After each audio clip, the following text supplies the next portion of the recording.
أشهد أن لا إله إلا الله وحده لا شريك له وأشهد أن محمدا عبده ورسوله أما بعد فأعوذ بالله من الشيطان الرجيم بسم الله الرحمن الرحيم الحمد لله رب العالمين الرحمن الرحيم مالك يوم الدين إياك نعبد وإياك نستعين اهدنا الصراط المستقيم صراط الذين أنعمت عليهم غير المغضوب عليهم ولا الضالين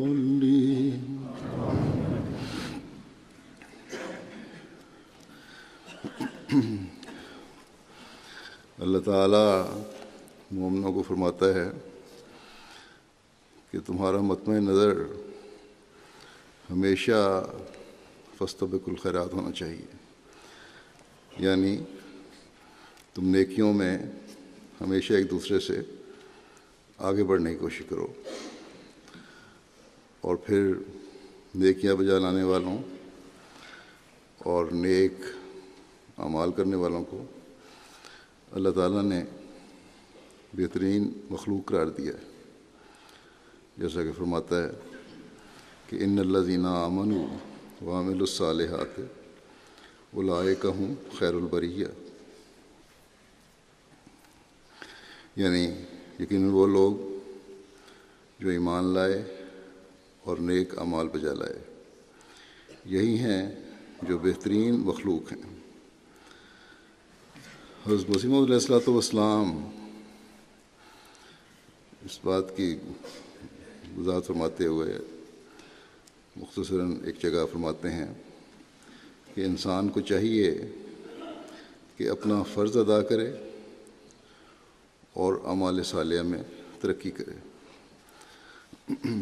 اس آیت کے حوالے سے آپ نے فرمایا بس اعمال صالحہ میں ترقی کرنا، نیک کام کرنا، نیکیاں بجا لانا ہی ایک مسلمان کو، ایک مومن کو حقیقی مومن بناتا ہے، اور اس کے لیے ہمیں ہمیشہ کوشش کرنی چاہیے۔ ہماری رہنمائی کے لیے قرآن و حدیث کی روشنی میں حضرت مسیح موعود علیہ السلام نے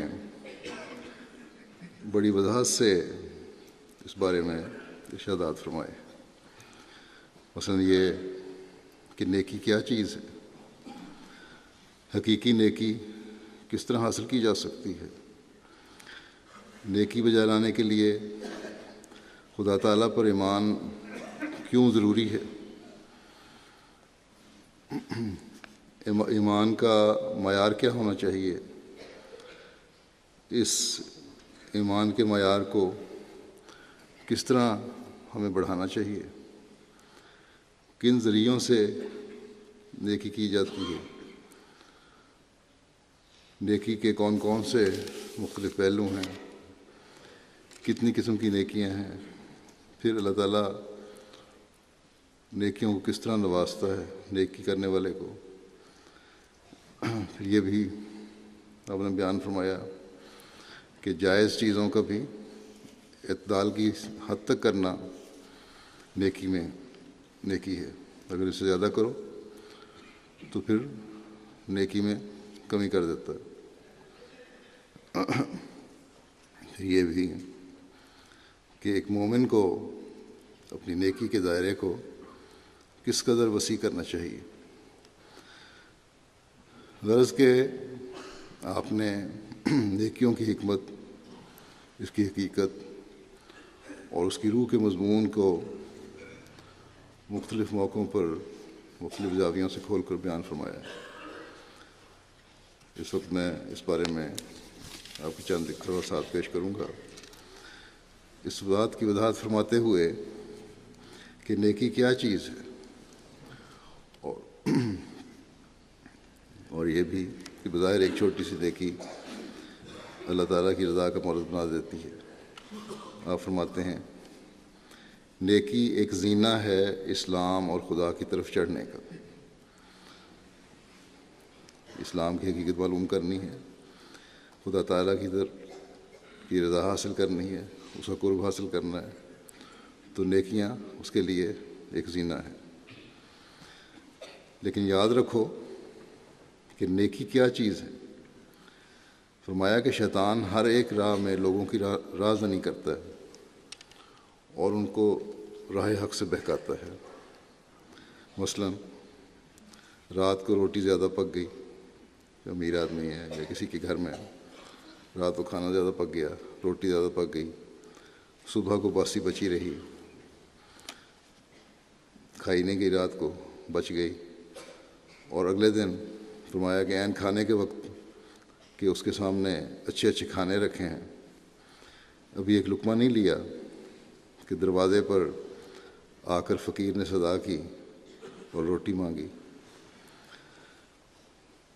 تو اس کھانے والے نے کہا کہ باسی روٹی سائل کو دے دو، کل کی جو بچی روٹی تھی وہ دے دو، حالانکہ اپنے سامنے تازہ کھانا پکا ہوا ہے۔ فرمایا کہ کیا یہ نیکی ہوگی؟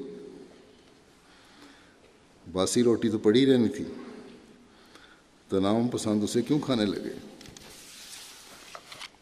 آپ فرماتے ہیں کہ اللہ تعالیٰ فرماتا ہے کہ وَيُطْعِمُونَ الطَّعَامَ عَلَىٰ حُبِّهِ مِسْكِينًا وَيَتِیمًا وَأَسِیرًا۔ فرمایا کہ یہ بھی معلوم رہے کہ طعام کہتے ہی پسندیدہ طعام کو ہیں، یعنی اچھا طعام اس کو کہا جاتا ہے جو پسندیدہ کھانا ہو۔ سڑا ہوا باسی طعام نہیں ہوتا، ایک دن کا پرانا کھانا ہے جس کو خود پسند نہیں کرتے، وہ کھانا طعام نہیں کہلاتا عربی میں۔ فرمایا کہ الغرض اس رکابی میں سے جس میں ابھی تازہ کھانا اور لذیذ اور پسندیدہ رکھا ہوا ہے، پلیٹ میں کھا رہے ہو، رکھا ہوا سامنے تمہارے پڑا ہے، کھانا شروع نہیں کیا، فقیر کی صدا پر نکال دے تو یہ نیکی ہے۔ ابھی کھانا سامنے پڑا ہے تازہ، اور اگر کوئی مانگنے والا آتا ہے، غریب آدمی آتا ہے، اس کو دے دیتے ہو تو یہ نیکی ہے، نہ یہ نیکی کہ اچھا میں تو تازہ کھانا کھاتا ہوں، تم جو پرانا گھر والوں کہہ دیا کہ کل کا بچا ہوا جو کھانا تھا وہ اس کو دے دو۔ تو اس حد تک گہرائی میں انسان جائے تو تبھی وہ حقیقی نیکی کو پا سکتا ہے۔ بس حقیقی نیکی کرنے کی کوشش ہونی چاہیے۔ اور یہ نیکی کس طرح پیدا ہوتی ہے؟ یہ نیکی خدا تعالیٰ پر کامل ایمان کے بغیر پیدا نہیں ہو سکتی۔ چنانچہ اس کی وضاحت فرماتے ہوئے ایک جگہ فرماتے ہیں کہ حقیقی نیکی کے واسطے یہ ضروری ہے کہ خدا کے وجود پر ایمان ہو، کیونکہ مجازی حکام کو یہ معلوم نہیں کہ کوئی گھر کے اندر کیا کرتا ہے اور پس پردہ کس کا کیا فعل ہے۔ اللہ تعالیٰ کے وجود پر ایمان ہو، اور ایمان یہ ہو کہ اللہ تعالیٰ کی ہر چیز پر نظر ہے۔ بظاہر جو حکام ہیں، بظاہر جو حکومت ہے، ادارے ہیں، ان کو تو انسان کے اندر کا نہیں پتہ کیا چیز ہے، لیکن اللہ تعالیٰ کو پتہ ہے، اور یہ ایمان ہونا چاہیے کہ اللہ تعالیٰ کو ہر چیز کا پتہ ہے، ہر چیز کا علم ہے، غیب کا علم رکھتا ہے وہ۔ فرمایا اور اگرچہ کوئی زبان سے نیکی کا اقرار کرے، مگر اپنے دل کے اندر وہ جو کچھ رکھتا ہے اس کے لیے اس کو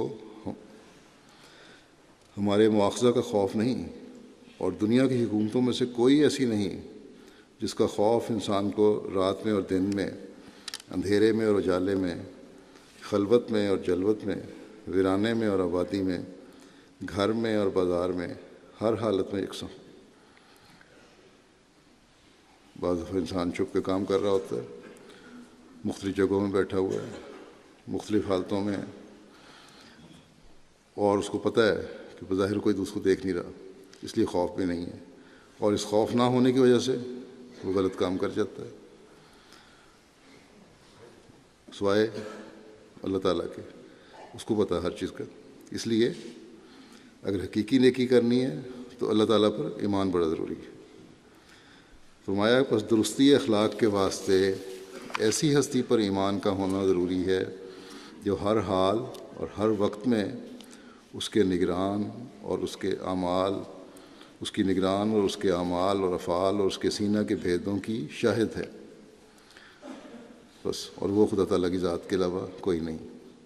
بس یہ ایمان اگر ہو، اس معیار کا ایمان ہو، ہر وقت اللہ تعالیٰ یاد رہے، تو تبھی انسان حقیقی نیکی کر سکتا ہے۔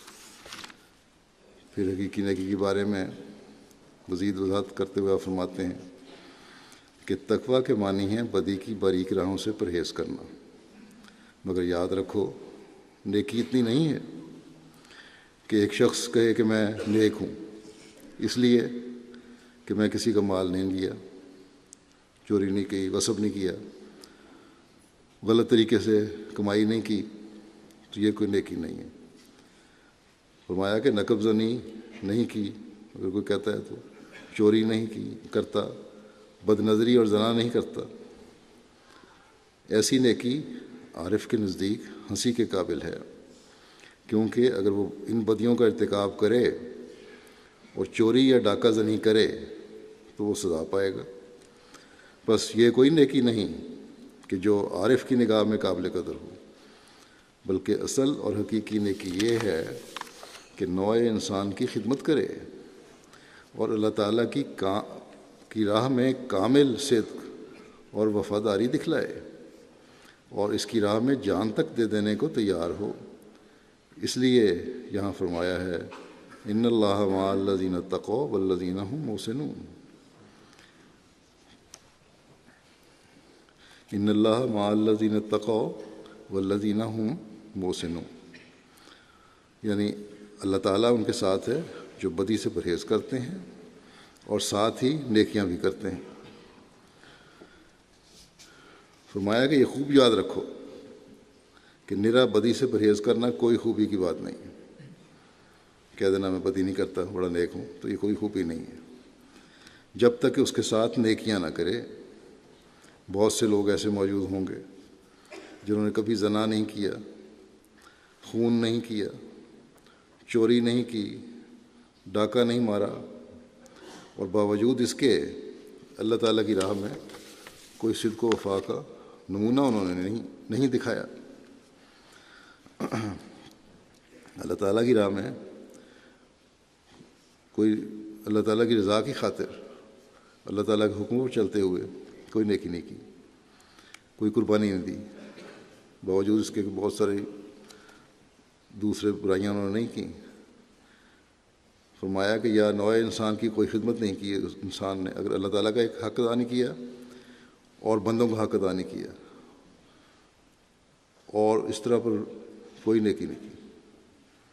بے شک بہت ساری برائیاں اس نے نہیں کیں، لیکن اگر اللہ کا حق ادا نہیں کیا اور انسان کی خدمت نہیں کی، اس کا حق ادا نہیں کیا، تو یہ کوئی نیکی نہیں ہے۔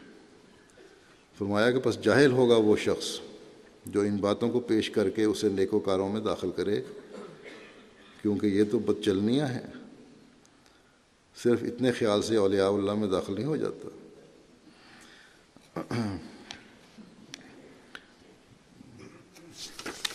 پھر اس بارے میں مزید آپ فرماتے ہیں کہ یہ فخر کی بات نہیں کہ انسان اتنی ہی بات پر خوش ہو جاوے کہ وہ زنا نہیں کرتا، یا اس نے خون نہیں کیا، چوری نہیں کی، یا کوئی فضیلت ہے، یہ کوئی فضیلت ہے کہ برے کاموں سے بچنے کا فخر حاصل کرتا ہے۔ یہ تو کوئی بڑی بات نہیں ہے۔ کہ میں نے برائی نہیں کی کبھی کوئی. فرمایا کہ دراصل وہ جانتا ہے کہ چوری کرے گا تو ہاتھ کاٹا جائے گا، یا فرمایا کہ موجودہ قانون کی روح سے زندہ میں جائے گا. چوری کرے گا، پکڑا جائے گا تو جیل ہوگی، سزا ملے گی. تو یہ کوئی کمال تو نہیں ہے، یہ تو سزا کا خوف ہے. پھر فرمایا کہ اللہ تعالیٰ کے نزدیک اسلام ایسی چیز کا نام نہیں ہے کہ برے کام سے ہی پرہیز کرے، بلکہ جب تک بدیوں کو چھوڑ کر نیکیاں اختیار نہ کرے وہ اس روحانی زندگی میں زندہ نہیں رہ سکتا. اسلام کی تعلیم کی حقیقت یہ ہے، اپنی روحانیت میں اضافہ کرو، اپنی روحانی زندگی کو بہتر بناؤ. اگر صرف بدیاں چھوڑ دیں تو روحانی زندگی بہتر نہیں ہو سکتی. بدیاں چھوڑ کر نیکیاں اختیار کرنی ضروری ہے روحانی زندگی کو اختیار کرنے کے لیے، ورنہ فرمایا کہ روحانی زندگی میں زندہ نہیں رہ سکتا، پھر وہ مردہ ہو جائے گا. فرمایا کہ نیکیاں بطور غذا کے ہیں، جیسے کوئی شخص بغیر غذا کے زندہ نہیں رہ سکتا، اسی طرح جب تک نیکی اختیار نہ کرے تو کچھ نہیں. اور یہ حالت ایمان میں پڑھنے سے حاصل ہوتی ہے. خدا تعالیٰ پر ایمان کا معیار کیسا ہونا چاہیے؟ یہ معیار تبھی حاصل ہوگا جب انسان کا ظاہر و باطن بھی ایک ہو، صرف ظاہری ایمان نہ ہو، بلکہ جس طرح یہ یقین ہے کہ ایک زہر نقصان کرتا ہے، انسان اس سے مر سکتا ہے، وہ کھا لے. جس طرح یہ یقین ہے کہ ایک سانپ کی سوراخ میں اگر انسان ہاتھ ڈالے تو اگر سانپ اندر ہے تو ڈس سکتا ہے. اسی طرح یہ یقین ہونا چاہیے اللہ تعالیٰ کی ذات پر کہ اگر میں برائیاں کروں گا تو اللہ تعالیٰ مجھے ہر وقت دیکھ رہا ہے، مجھے سزا ملے گی. اور نیکیاں تو اللہ تعالیٰ فرماتا ہے اس کو اجر دیتا ہی ہے. انسان کا ہر عمل اللہ تعالیٰ کے ہر عمل سے اللہ تعالیٰ کے وجود کا اظہار ہو رہا ہو، ہر وقت یہ احساس ہو کہ خدا تعالیٰ میرے ہر کام کو دیکھ رہا ہے. آپ فرماتے ہیں کہ دراصل نیک وہی ہے جس کا ظاہر اور باطن ایک ہو، اور جس کا دل اور باہر ایک ہے، وہ زمین پر فرشتے کی طرح چلتا ہے.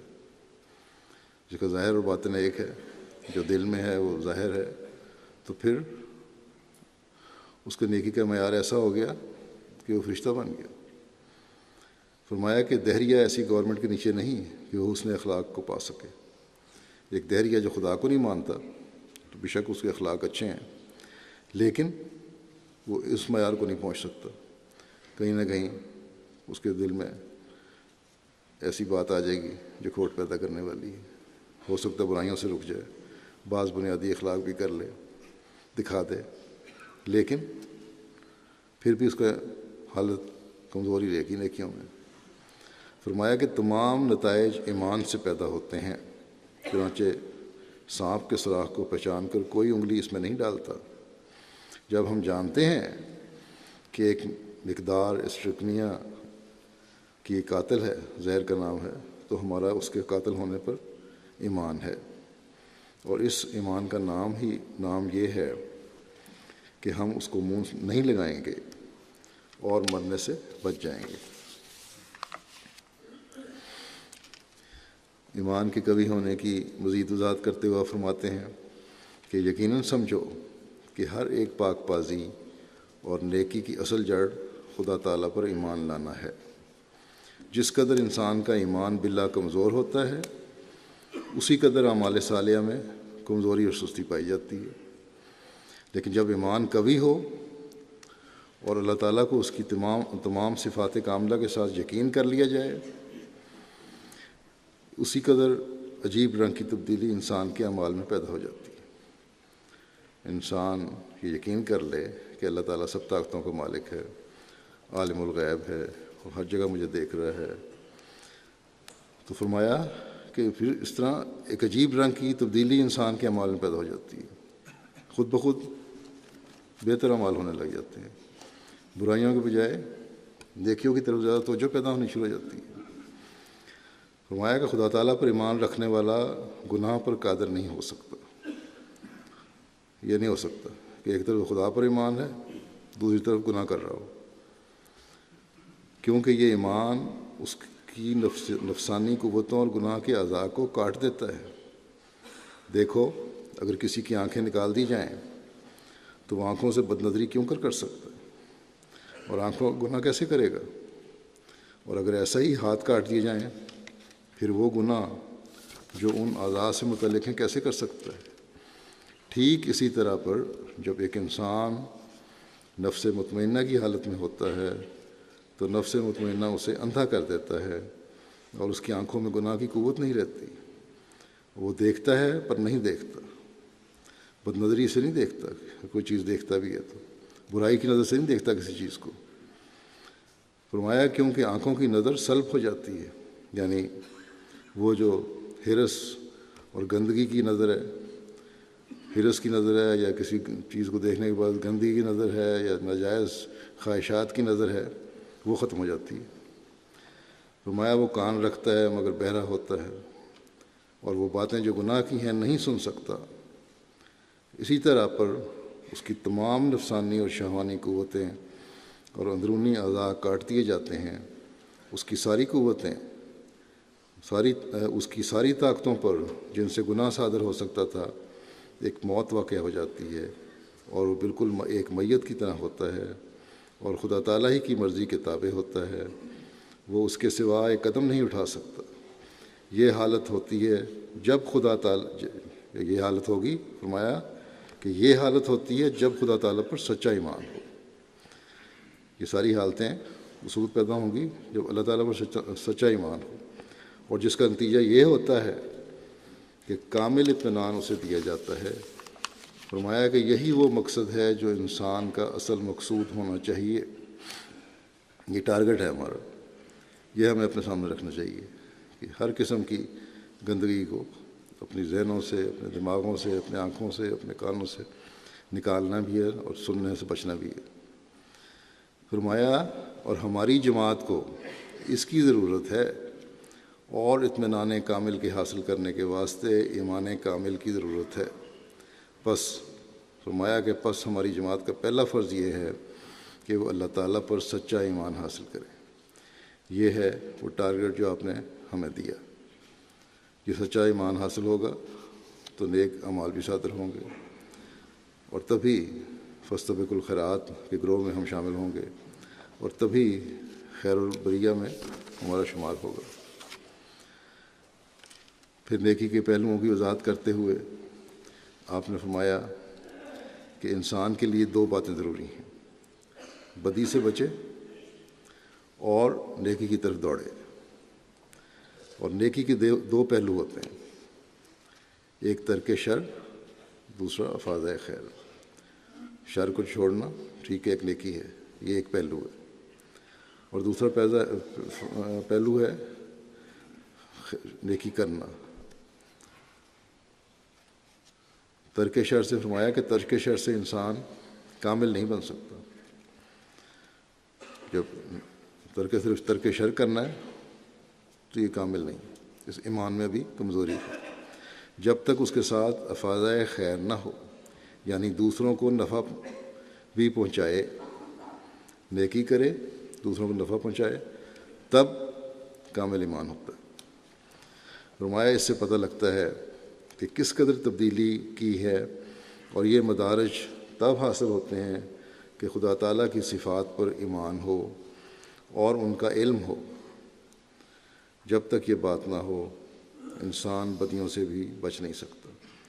اور اللہ تعالیٰ کی صفات کا پتہ کرنے کے لیے انسان کو ہمیشہ قرآن کریم کو پڑھتے رہنا چاہیے، اس کے احکامات کو پڑھتے رہنا چاہیے. فرمایا کہ دوسروں کو نفع پہنچانا تو بڑی بات ہے. بادشاہوں کے روب اور تعزیرات ہند سے بھی تو ایک حد تک لوگ ڈرتے ہیں، اور بہت سے لوگ ہیں جو قانون کی خلاف ورزی نہیں کرتے. پھر کیوں احکم الحاکمین کے قوانین کی خلاف ورزی میں دلیری پیدا ہوتی ہے؟ کیا اس کی کوئی اور وجہ ہے بجوز اس کے کہ اس پر ایمان نہیں، ایمان میں کمزوری ہے؟ اس لیے، ورنہ تو حکومتوں کے قانون سے کیوں ڈرتے ہو تم؟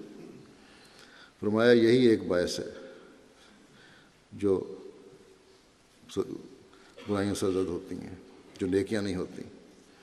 بس جیسا کہ پہلے بھی ذکر ہو چکا ہے کہ یہ کمزوریاں ہوتی ہیں اس وقت جب ایمان میں کمزوری ہو۔ اللہ تعالیٰ کو علیم، خبیر اور عالم الغیب انسان اعتقادی طور پر تو ہم سمجھتا ہے، لیکن عملاً اس کی نفی ہو رہی ہوتی ہے، اور اسی لیے بہت سی برائیاں انسان کر جاتا ہے اور بہت ساری نیکیوں کی اس کو توفیق نہیں ملتی ایمان نہ ہونے کی وجہ سے۔ پھر اللہ تعالیٰ پر کامل ایمان کے بعد بدیوں سے بچنے کے ذریعے کی بھی وضاحت کرتے ہوئے فرماتے ہیں کہ بدیوں سے بچنے کا مرحلہ تب طے ہوتا ہے جب خدا پر ایمان ہو۔ پھر دوسرا مرحلہ یہ ہونا چاہیے کہ ان راہوں کی تلاش کرے جو خدا تعالیٰ کے برگزیدہ بندوں نے اختیار کیں۔ پہلے اللہ تعالیٰ پر ایمان، اور پھر ان راستوں کی تلاش، ان نیکیوں کی تلاش جو اللہ تعالیٰ کے نیک بندے، انبیاء، صلحاء جو کرتے ہیں، ان کو اختیار کرو۔ وہ ایک ہی راہ ہے جس قدر راست باز اور برگزیدہ انسان دنیا میں چل کر خدا تعالیٰ کے فیض سے فیض یاب ہوئے۔ اس راہ کا پتہ یوں لگتا ہے کہ انسان معلوم کرے کہ خدا تعالیٰ نے ان کے ساتھ کیا معاملہ کیا۔ پہلا مرحلہ فرمایا کہ پہلا مرحلہ بدیوں سے بچنے کا تو خدا تعالیٰ کی جلالی صفات کی تجلی سے حاصل ہوتا ہے کہ وہ بدکاروں کا دشمن ہے، اپنے قریبیوں کے دشمنوں کو ختم کرتا ہے۔ اور فرمایا کہ اور دوسرا مرتبہ خدا تعالیٰ کی جمالی تجلی سے ملتا ہے، اور آخر یہی ہے کہ جب تک اللہ تعالیٰ کی طرف سے قوت اور طاقت نہ ملے، جس کو اسلامی اصطلاح کے موافق روح القدس کہتے ہیں، کچھ بھی نہیں ہوتا۔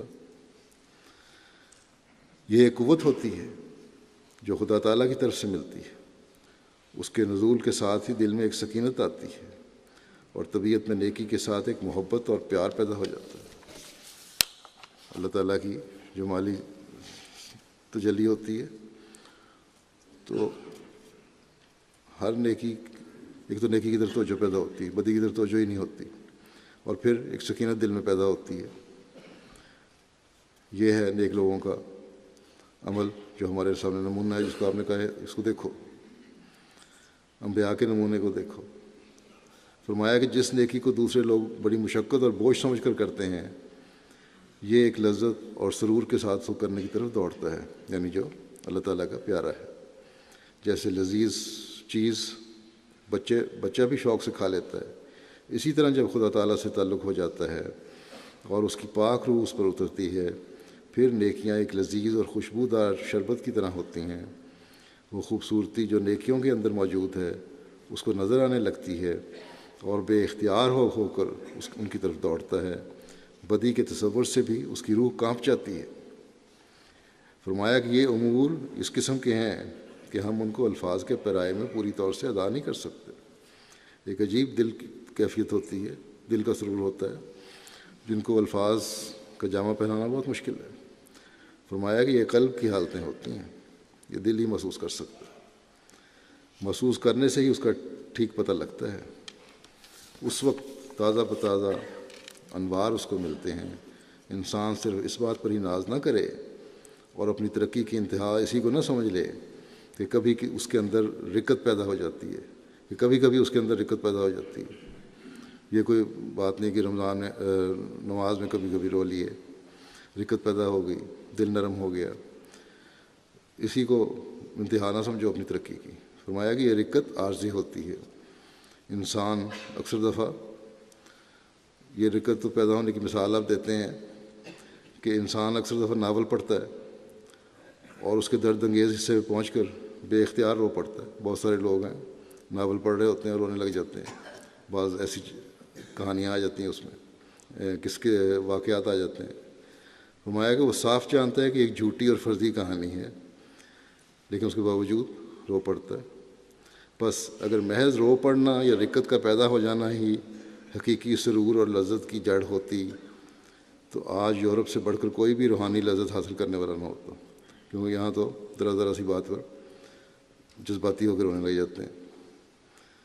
فرمایا کیونکہ ہزارہ ناول شائع ہوتے ہیں اور لاکھوں کروڑوں انسان پڑھ کر روتے ہیں، کہانیاں پڑھ کر روتے ہیں، ڈرامے دیکھ کے رونے لگ جاتے ہیں، اپنے بعض ویسے ہی واقعات بیان کر رہے ہوتے ہیں دوسرے کے اور بڑے جذباتی ہو جاتے ہیں۔ تو یہ کوئی روحانیت کی ترقی نہیں ہے۔ روحانیت کی ترقی تبھی ہے جب بدیوں سے پورے طور پر انسان بچے اور نیکیوں کو مکمل طور پر اللہ تعالیٰ کی رضا کی خاطر اختیار کرے۔ پھر نیکیوں کے حصوں کی وضاحت آپ نے فرمائی۔ پہلے دو پہلو تھے، شرک کو چھوڑنا اور نیکی کرنا، شر کو چھوڑنا اور نیکی کرنا۔ اب اس کے دو حصے بیان فرمایا کہ انسان جس قدر نیکیاں کرتا ہے اس کے دو حصے ہوتے ہیں، ایک فرائض، دوسرے نوافل۔ دو حصے ہیں نیکی کے، ایک فرض نیکی ہے، ایک نفل نیکی ہے۔ فرائض یعنی جو انسان پر فرض کیا گیا ہو، جیسے قرضے کا اتارنا ہے، فرمایا یہ فرض ہے انسان کا، کسی سے قرض لیا، قرضے کا اتارنا، یا نیکی کے مقابلے پر نیکی کرنا، یہ تو فرض ہے۔ ان فرائض کے علاوہ ہر ایک نیکی کے ساتھ نوافل ہوتے ہیں، جو زائد ہو وہ نیکی ہے، یعنی ایسی نیکی جو اس کے حق سے فاضل ہو، جیسے احسان کے مقابل احسان کے علاوہ اور احسان کرنا، یہ نوافل ہے۔ کسی نے احسان کیا، اس کے احسان کا بدلہ اتارا، بلکہ اس سے بڑھ کے اتارا، تو یہ نفل ہو جائے گا۔ یہ بطور مکملات اور متممات فرائض کے ہیں، ان سے فرائض مکمل ہوتے ہیں اور اپنی تکمیل کو پہنچتے ہیں۔ فرمایا کہ اس حدیث بیان کرتے ہوئے فرماتے ہیں کہ اولیاء اللہ کے دینی فرائض کی تکمیل نوافل سے ہوتی ہے۔ حدیث بیان فرمائی تھی آپ نے، اس کی تفسیر فرما رہے ہیں کہ اولیاء اللہ جو ہیں ان کے دینی فرائض کی تکمیل نوافل سے ہوتی رہتی ہے۔ مثلا زکوٰۃ کے علاوہ وہ اور صدقات بھی دیتے ہیں، اللہ تعالیٰ ایسوں کا ولی ہو جاتا ہے۔ اللہ تعالیٰ فرماتا ہے کہ ان کی دوستی یہاں تک ہوتی ہے کہ میں اس کے ہاتھ پاؤں وغیرہ، یہ حدیث میں آیا ہے کہ میں ان کے ہاتھ پاؤں وغیرہ حتیٰ کہ ان کی زبان ہو جاتا ہوں جس سے وہ بولتے ہیں۔ جب انسان ایمان میں بڑھتا ہے، اللہ تعالیٰ پر یقین میں بڑھتا ہے، اور پھر اللہ تعالیٰ کی رضا کے لیے نیک اعمال بجا لاتا ہے، تو اللہ تعالیٰ مزید نیکیوں کی بھی توفیق دیتا ہے اور نوازتا ہے۔ چنانچہ اس بارے میں آپ فرماتے ہیں کہ اسلام کے لیے خدا تعالیٰ کا قانون قدرت ہے کہ ایک نیکی سے دوسری نیکی پیدا ہو جاتی ہے۔ فرمایا کہ مجھے یاد آیا کہ تذکرۃ الاولیاء میں نے پڑھا تھا کہ ایک آتش پرست بڈھا 90 برس کی عمر کا تھا، اتفاقاً بارش کی جھڑی جو لگ گئی تو اس جھڑی میں کوٹھے پر چڑھنے پر چڑیوں کے لیے دانے ڈال رہا تھا۔ مسلسل کئی دن بارش ہوتی رہی، وہ چھت پہ چڑھ گیا اپنے، اور وہاں جا کے چڑیوں کو، پرندوں کو دانے ڈال رہا تھا۔ کسی بزرگ نے، قریب کوئی ہمسایہ نے، بزرگ تھا کوئی مسلمان، اس نے اس سے کہا کہ ارے بڈھے تو یہ کیا کرتا ہے؟ اس نے جواب دیا کہ بھائی 6-7 روز متواتر بارش ہو رہی ہے، چڑیوں کو دانہ ڈالتا ہوں۔ اس بزرگ نے کہا کہ تو ابس حرکت کرتا ہے، فضول، اس کا تو کوئی فائدہ نہیں تجھے، تو کافر ہے، تجھے کیا اجر ملے گا اس کا، تجھے کیا ثواب ملنا ہے، تم تو کافر ہو۔ بوڑھے نے جواب دیا کہ مجھے اس کا اجر ضرور ملے گا۔ اللہ تعالیٰ کی ذات پر تو یقین تھا اسے، کہیں نہ، یا بہرحال اس کے ایک نیک فطرت تھی، دل کی آواز تھی، اس نے کہا اجر ملے گا مجھے۔ بزرگ کہتے ہیں کہ میں حج کو گیا تو دور سے کیا دیکھتا ہوں کہ وہی بڈھا طواف کر رہا ہے، وہی جو آتش پرست تھا، چڑیوں کو دانہ ڈالنے والا، وہ خانہ کعبہ کا طواف کر رہا ہے حج پہ۔ اس کو دیکھ کر مجھے تعجب ہوا، اور جب میں آگے بڑھا تو پہلے وہی بولا، میں اسے کوئی سوال کرتا پہلے وہ بولا کہ کیا میرا دانہ ڈالنا ضائع ہو گیا یا ان کا عوض نہ ملا؟ جو میں حج کر رہا ہوں آج مسلمان ہو کے، یہ اجر اللہ تعالیٰ نے مجھے دیا ان پرندوں کو دانہ ڈالنے کا۔ تو اللہ تعالیٰ اس طرح نوازتا ہے۔ پھر آپ فرماتے ہیں کہ اب خیال کرنا چاہیے کہ اللہ تعالیٰ نے ایک کافر کی نیکی کا اجر بھی ضائع نہیں کیا، تو کیا مسلمان کی نیکی کا اجر ضائع کر دے گا؟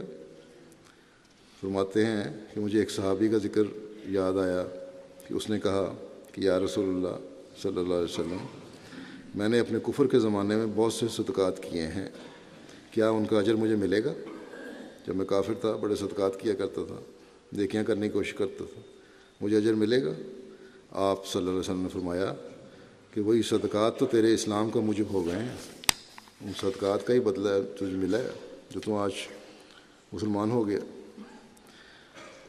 پھر اس بات کو بیان فرماتے ہوئے کہ جائز چیزوں کو بھی حد اعتدال کے اندر رکھنا چاہیے اور یہی نیکی ہے، آپ فرماتے ہیں کہ نیکی کی جڑ یہ بھی ہے کہ دنیا کی لذات اور شہوات جو کہ جائز ہیں ان کو بھی حد اعتدال سے زیادہ نہ لے، جیسا کہ کھانا پینا اللہ تعالیٰ نے حرام تو نہیں کیا، مگر اب اسی کھانے پینے کو ایک شخص نے رات دن کا شغل بنا لیا ہے، اس کا نام دین پر بڑھاتا ہے، ورنہ یہ لذت دنیا کی اس واسطے ہے، یہ لذات دنیا کی اس واسطے ہیں کہ ان کے ذریعے نفس کا گھوڑا جو کہ دنیا کی راہ میں ہے کمزور نہ ہو۔ اللہ تعالیٰ نے لذات دی ہیں کھانے پینے میں، لیکن ساتھ ہی اس لیے کہ ان سے طاقت پیدا ہو انسان میں، اور انسان اللہ تعالیٰ کے جو فرائض ہیں وہ بھی ادا کر سکے، یہ بھی نظریہ ہونا چاہیے کھاتے ہوئے، صحت کمزور نہ ہو۔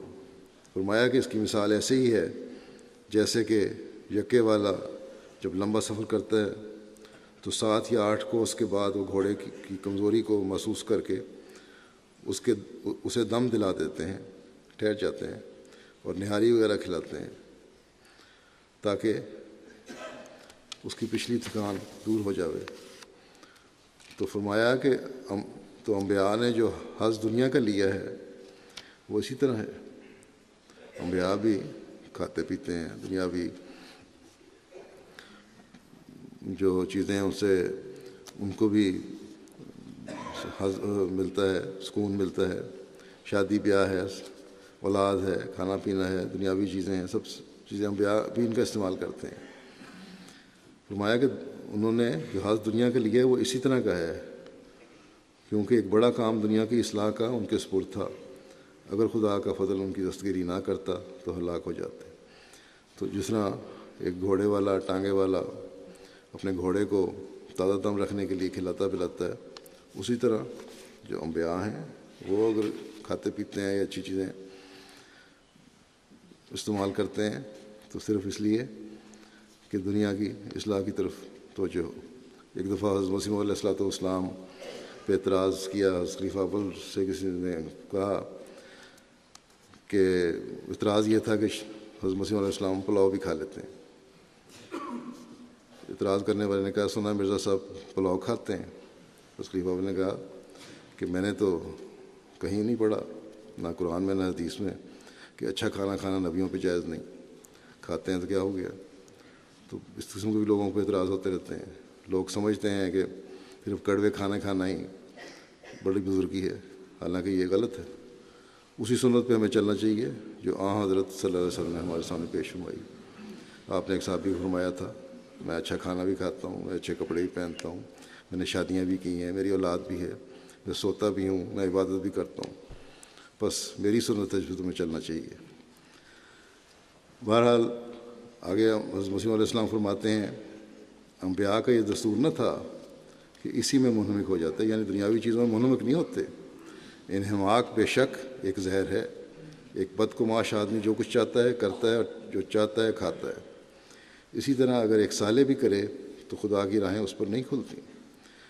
ایک بدگماش آدمی تو دنیاوی نظر سے کھاتا پیتا اور سب کام کر رہا ہوتا ہے دنیا داری کے، لیکن ایک صالح آدمی نہیں۔ اگر وہ اس طرح کرے گا تو پھر خدا کی راہیں اس پہ نہیں کھلیں گی۔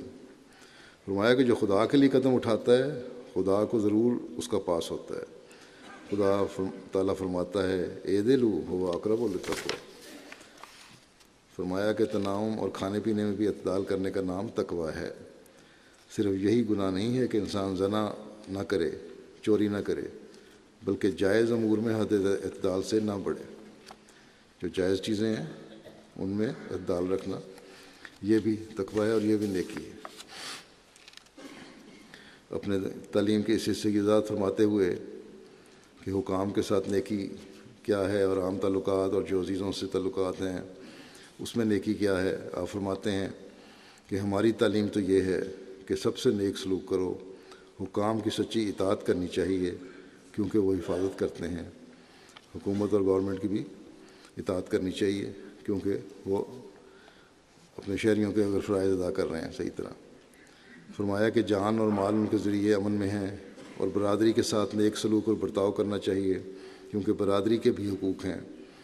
فرمایا البتہ جو متقی نہیں ہے اور بدعات و شرک میں گرفتار ہیں اور ہمارے مخالف ہیں ان کے پیچھے نماز نہیں پڑھنی چاہیے۔ نیک برتاؤ کرنا کرو، لیکن نیکی کا یہ مطلب نہیں کہ جو ہمارے مخالف ہیں اور ہمارے پہ فتوے لگانے والے ہیں، بدعات میں گرفتار ہیں، ان کے پیچھے نمازیں پڑھنے لگ جاؤ، وہ نہیں پڑھنی۔ فرمایا کہ تاہم ان سے نیک سلوک ضرور کرنا چاہیے، لیکن نیک سلوک ان سے بہرحال کرنا ہے جتنے مرضی مخالف ہوں ہمارا اصول تو یہ ہے۔ فرمایا کہ ہمارا اصول تو یہ ہے کہ ہر ایک سے نیکی کرو، جو دنیا میں کسی سے نیکی نہیں کر سکتا وہ آخرت میں کیا اجر لے گا۔ اس لیے سب کے لیے نیک اندیش ہونا چاہیے۔ ہاں، مذہبی امور میں اپنے آپ کو بچانا چاہیے، جس طرح پر طبیب ہر مریض کی خواہ ہندو ہو یا عیسائی یا کوئی اور سب کی تشخیص اور علاج کرتا ہے، اسی طرح پر نیکی کرنے میں عام اصولوں کو مد نظر رکھنا چاہیے۔ فرمایا اگر کوئی یہ کہے کہ پیغمبر خدا صلی اللہ علیہ وسلم کے وقت میں کفار کو قتل کیا گیا تو اس کا جواب یہ ہے کہ وہ لوگ اپنی شرارتوں اور اظہار آسانیوں سے بسبب بلا وجہ قتل کرنے مسلمانوں کے مجرم ہو چکے تھے۔ مسلمانوں کو قتل کرتے تھے، ان پہ ظلم کرتے تھے، ان کی سزا کے طور پر ان کو سزا دی گئی، ان کو جو سزا ملی مجرم ہونے کی حیثیت سے تھی، محض اس لیے نہیں تھی ان کے انہوں نے انکار کیا۔ محض انکار اگر سادگی سے ہو اور اس کے ساتھ شرارت اور اظہار ثانی نہ ہو تو وہ اس دنیا میں عذاب پر مجرم نہیں ہوتا۔ نیکی کے دائرے کو کس قدر وسیع کرنا چاہیے اس بارے میں آپ فرماتے ہیں کہ یاد رکھو ہمدردی کا دائرہ میرے نزدیک بہت وسیع ہے، کسی قوم اور فرد کو الگ نہ کرے۔ میں آج کل کے جاہلوں کی طرح یہ نہیں کہنا چاہتا کہ تم ہمدردی کو صرف مسلمانوں سے ہی مخصوص کرو، نہیں، میں کہتا ہوں کہ تم خدا تعالیٰ کی ساری مخلوق سے ہمدردی کرو، خواہ وہ کوئی ہو، ہندو ہو یا مسلمان یا کوئی اور۔ میں کبھی ایسے لوگوں کی باتیں پسند نہیں کرتا جو ہمدردی کو صرف اپنی ہی قوم سے مخصوص کرنا چاہتے ہیں۔ ان میں بعض اس قسم کے خیالات بھی رکھتے ہیں کہ اگر ایک شیرے کے مٹکے میں ہاتھ ڈالا جائے اور پھر اس کو تلوں میں ڈال کر تل لگائے جائیں تو جس قدر تل اس کو لگ جائیں اس قدر دھوکہ اور فریب دوسرے لوگوں سے دے سکتے ہیں۔ یہ بعض غیر احمدیوں کے نظریے ہیں کہ شیرہ یا شہد کی میٹھی چیز میں ہاتھ ڈالو اور باہر نکالو، باہر نکال کے تلوں کے ڈھیر میں ہاتھ ڈالو اور جتنے چیز تل ساتھ لگ جائیں ہاتھ کے اتنا تم دھوکہ دے سکتے ہو، اتنا دھوکہ دینا جائز ہے، اتنے لوگوں کے حقوق غصب کرنا جائز ہے۔ فرمایا کہ سب چیزیں انتہائی گناہ ہیں، بالکل جائز نہیں۔ فرمایا کہ ان کی ایسی بیہودہ اور خیالی باتوں نے بہت بڑا نقصان پہنچایا ہے اور ان کو قریباً وحشی اور درندہ بنا دیا ہے۔ یہی آج کل مسلمانوں کی حالت ہے۔ مگر میں تمہیں بار بار یہ نصیحت کرتا ہوں کہ تم ہرگز اپنی ہمدردی کے دائرے کو محدود نہ کرو اور ہمدردی کے لیے اس تعلیم کی پیروی کرو جو اللہ تعالیٰ نے دی ہے، یعنی ان اللہ یامر بالعدل والاحسان وایتاء ذی القربی، یعنی اول نیکی کرنے میں تم عدل کو ملحوظ رکھو، جو شخص تم سے نیکی کرے تم بھی اس کے ساتھ نیکی کرو۔ پھر دوسرا درجہ یہ ہے کہ تم اس سے بڑھ کر اس سے سلوک کرو، یہ احسان ہے۔ احسان کا درجہ اگرچہ عدل سے بڑھا ہوا ہے اور یہ بڑی بھاری نیکی ہے، لیکن کبھی نہ کبھی ممکن ہے احسان والا اپنا احسان جتلاوے، مگر ان سب سے بڑھ کر ایک درجہ ہے کہ انسان ایسے طور پر نیکی کرے جو محبت ذاتی کے رنگ میں ہو، جس میں احسان نمائی کا بھی کوئی حصہ نہیں ہوتا، جیسے ماں اپنے بچے کی پرورش کرتی ہے۔ وہ اس پرورش میں کسی اجر اور وسیلے کی خواستگار نہیں ہوتی، بلکہ ایک طبی جوش ہوتا ہے جو بچے کے لیے اپنے سارے سکھ اور آرام قربان کر دیتی ہے۔ یہاں تک کہ اگر کوئی بادشاہ کسی ماں کو حکم دے دے کہ تم اپنے بچے کو دودھ مت پلا، اور اگر ایسا کرنے سے بچہ ضائع بھی ہو جاوے تو اس کو کوئی سزا نہیں ہوگی، تو کیا ماں ایسا حکم سن کر خوش ہوگی اور اس کی تعمیل کرے گی؟ ہرگز نہیں، بلکہ وہ تو اپنے دل میں ایسے بادشاہ کو کوسے گی، کیوں اس نے ایسا حکم دیا؟ بس اس طریق پر نیکی ہو کہ اسے طبی مرتبہ تک پہنچایا جاوے، کیونکہ جب کوئی شے ترقی کرتے کرتے اپنی طبی کمال تک پہنچ جاتی ہے اس وقت وہ کامل ہوتی ہے۔ بس نیکیاں ایسی ہوں کہ دل سے ہر وقت نیکیوں کا خیال آتا رہے۔ ہم نے فرمایا کہ طبی جوش سے نوع انسان کی ہمدردی کا نام اطاعت ذی القربیٰ ہے، اور اس ترتیب سے خدا تعالیٰ کا یہ منشا ہے کہ اگر تم پورا نیک بننا چاہتے ہو تو اپنی نیکی کو اطاعت ذی القربیٰ یعنی طبی درجے تک پہنچاؤ۔ جب تک کوئی شے ترقی کرتے کرتے اپنے اس طبی مرکز تک نہیں پہنچتی تب تک وہ کمال کا درجہ حاصل نہیں کرتی۔ فرمایا کہ یاد رکھو خدا تعالیٰ نیکی کو بہت پسند کرتا ہے، اور وہ چاہتا ہے کہ اس کی مخلوق سے ہمدردی کی جاوے۔ اگر وہ بدی کو پسند کرتا تو بدی کی تاکید کرتا، مگر اللہ تعالیٰ کی شان اس سے پاک ہے، سبحانہ و تعالیٰ شان۔ اللہ تعالیٰ ہمیں توفیق دے کہ نیکیوں کو اللہ تعالیٰ کی رضا کی خاطر پہ جلانے والے ہوں، اور اللہ تعالیٰ نے فاستبقوا الخیرات کا جو مطمع نظر، جو ٹارگٹ ہمارے لیے مقرر فرمایا ہے، اسے ہم حاصل کرنے والے ہوں۔ نماز کے بعد میں چند جنازے غائب پڑھاؤں گا۔ پہلا جنازہ جو ہے وہ مکرم حامد مقصود عاطف صاحب مربی سلسلہ محترم پروفیسر مسعود احمد عاطف صاحب کا ہے، جو 22 اکتوبر کو گردے فیل ہونے کی وجہ سے طاہر ہارٹ رفع میں 48 سال کی عمر میں انتقال فرما گئے۔ انا للہ و انا الیہ راجعون۔ آپ حضرت مسیح علیہ السلام کے صحابی حضرت عبدالرحیم درد صاحب کے نواسے تھے۔ آپ کے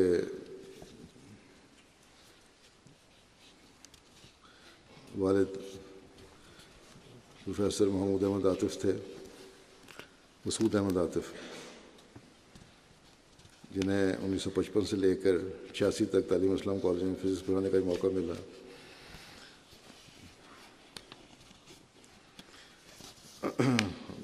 یہ مسعود عاطف صاحب کے بیٹے تھے۔ انہوں نے ابتدائی تعلیم تو ربا میں حاصل کی، پھر زندگی افقی جامعہ میں داخل ہوئے، 1991 میں شاہد پاس کیا، پھر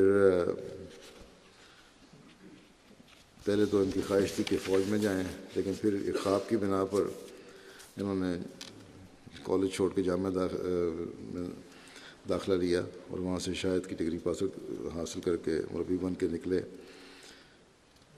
اللہ تعالیٰ کے فضل سے ان کی اہلیہ کے علاوہ 2 بیٹیاں اور 1 بیٹا ہے، اور تینوں بچے ان کے تعلیم حاصل کر رہے ہیں۔ چھوٹا بیٹا واصف حامد مدرسۃ الحفظ میں قرآن کی کریم حفظ کر رہا ہے۔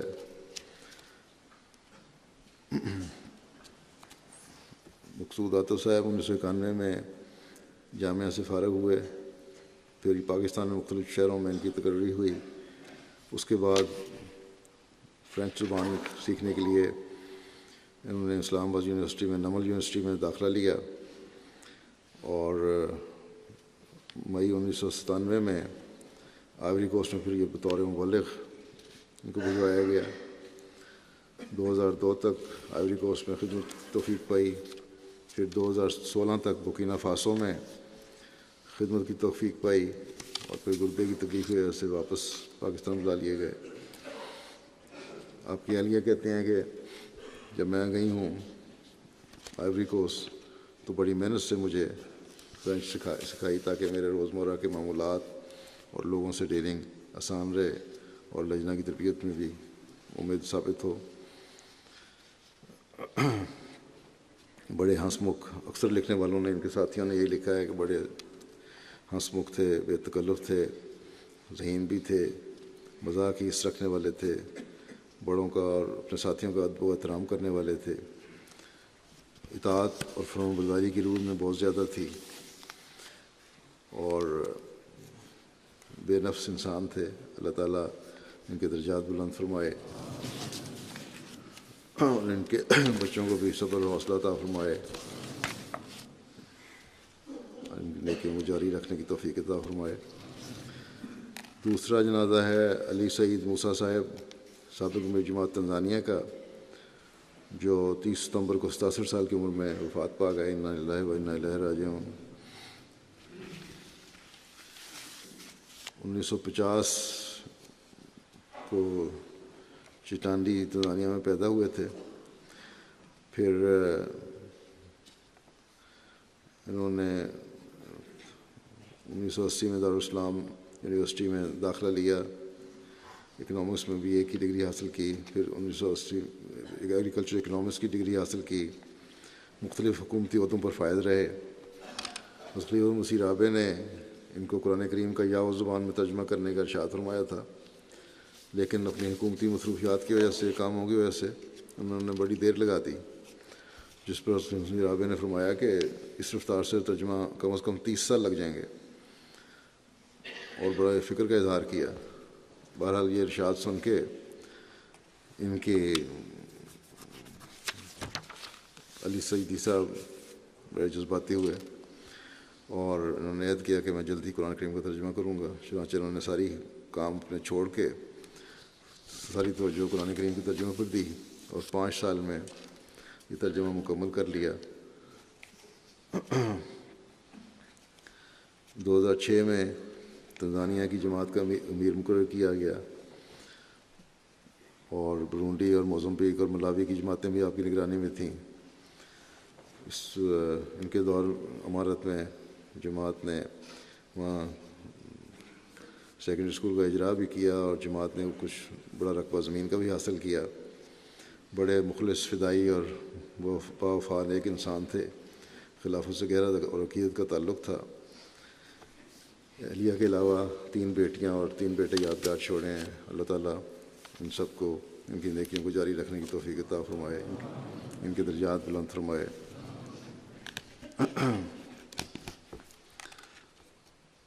اور تیسرا جنازہ ہے مکرمہ نصرت بیگم صادقہ صاحبہ گرمولہ ورکا حال ربا کا، جو 16 اور 17 اکتوبر کی درمیانی شب طاہر ہارٹ انسٹیٹیوٹ میں وفات پا گئی تھیں۔ انا للہ و انا الیہ راجعون۔ آپ محمد طاہر صاحب جو ہمارے RP ڈیسک کے انچارج ہیں، ان کی والدہ تھیں۔ ان کا سب سے نمایاں وصف توحید سے بے پناہ محبت اور شرک و بدعت سے شدید نفرت تھی۔ توکل اور غرباء پر نیکنیتی، اپنی نیکی کو چھپانا، بڑی عاجزی انکساری تھی۔ ان کے دادا حضرت میاں عطا اللہ صاحب صحابی تھے، اور مولانا برہان الدین صاحب کے ذریعے سے انہوں نے بیعت کی تھی قادیان آ کر، پھر ان کے کہنے پر قرآن کریم پڑھانے کا ان کو بہت شوق تھا، درست پڑھنے اور پڑھانے کا شوق تھا۔ جو خلیفۃ مسیح ثالث رحمہ اللہ تعالیٰ نے تحریک فرمائی کہ بڑی عمر کی ناخواندہ خواتین کو بھی قرآن شریف سیکھنے کی کوشش کرنی چاہیے، تو بعض 70 سال کی ان پڑھ عورتوں نے بھی ان سے قرآن کریم پڑھنا سیکھا، بلکہ بعض نے ترجمہ بھی سیکھ لیا۔ غیر احمدی عورتیں اور بچیاں بھی آپ سے قرآن کریم پڑھتی تھیں۔ بہت سی بچیوں نے لجنہ کے نصاب کی کتابیں پڑھ کر آپ سے لکھنا پڑھنا بھی سیکھا۔ حضرت مسیم علیہ السلام کی کتب کا مطالعہ کا شوق بڑا تھا ان کو۔ نظمیں بڑی یاد تھیں، اور کلام محمود، در یاسمین وغیرہ بہت سارے شعر یاد تھے۔ اور ان کے بیٹے لکھتے ہیں کہ محمود کی آمین والی نظم تو اکثر بڑے درد سے پڑھتی تھیں اور آنسوؤں کی جھڑی لگ جاتی تھی۔ اسی طرح بدعات کے خلاف انہوں نے اپنے گاؤں میں بڑا کام کیا۔ کمزور ایمان عورتیں جو ٹونے ٹوٹکوں کی بعض دفعہ عادت تھی جن کو، یا کرواتی تھیں، انہوں نے بڑا لمبا جہاد کر کے ان سے یہ عادت ہٹوائی اور ان کو صحیح مومنہ بنانے کی طرف توجہ دلائی بننے کی طرف. نمازیں بڑے سوز پڑھتی تھیں، تلاوت قرآن کریم باقاعدہ کرنے والی موسیہ تھیں مرحومہ. ان کے 4 بچے، ایک تو مومن صاحب ہیں میں نے بتایا، باقی 4 اور بچے بھی ہیں جو جماعت کی خدمت کر رہے ہیں، وقف ہیں. 6 بیٹے تھے ان کے. اللہ تعالیٰ مرحومہ کے درجات بلند کرے، ان کی اولاد کو سب کو ان کے نقش قدم پر چلنے کی توفیق عطا فرمائے.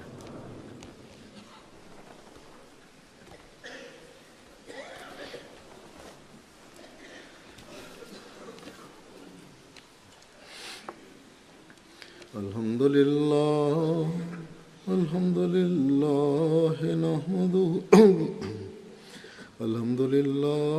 نحمده ونستعينه ونستغفره ونؤمن به ونتوكل عليه ونعوذ بالله من شرور أنفسنا ومن سيئات أعمالنا.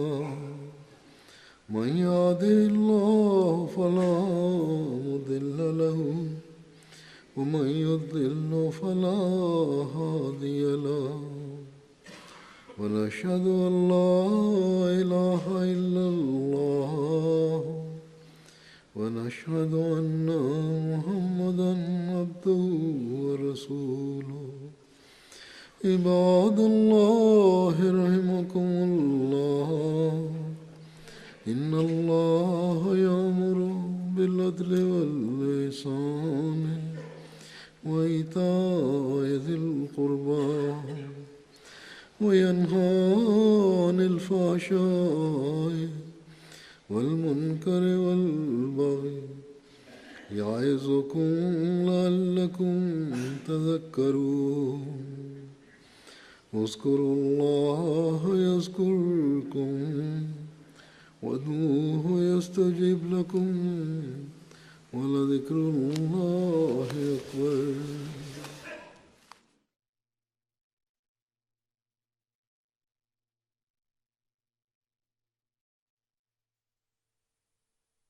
اللهم صل على